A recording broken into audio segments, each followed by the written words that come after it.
Hello மக்களே, general Tamil படித்த students சடனாக இங்கிலீஷ் வந்து சேஞ்ச் ஆகணும் அப்படின்னு சேஞ்ச் ஆகிறதுக்கு முன்னாடி ஃபஸ்ட்டு நீங்கள் ஃப்ரீயாக கிடைக்கிற கொஷின்ஸ் எல்லாமே சால்வ் பண்ணி பாருங்கள்.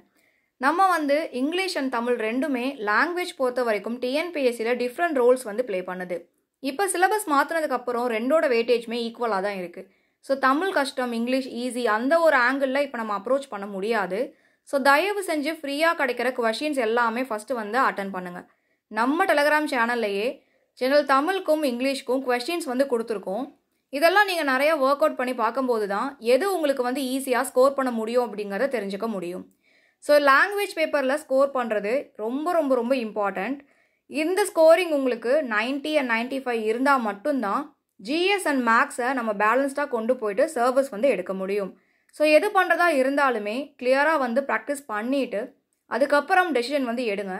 இப்போ நமக்கு ரொம்ப ரொம்ப கம்மி டைம் தான் இருக்குது அப்படிங்கிறனால ஜஸ்ட் லைக் தட் நான் ஸ்டார்ட் பண்ணி படிக்கிறேன், 2 மாதத்தில் முடிச்சிருவேன் அப்படிங்கிற மாதிரி பண்ணாமல் ஒரு 1 or 2 days கிளியராக அனலைஸ் பண்ணுறதுக்கு எடுத்துக்கிட்டு தென் நீங்கள் உங்கள் சாய்ஸை சூஸ் பண்ணுறது மூலயமா நிறையா மார்க் அப்கமிங் எக்ஸாமில் நீங்கள் ஸ்கோர் பண்ணுறதுக்கு பாசிபிலிட்டிஸ் இருக்குது.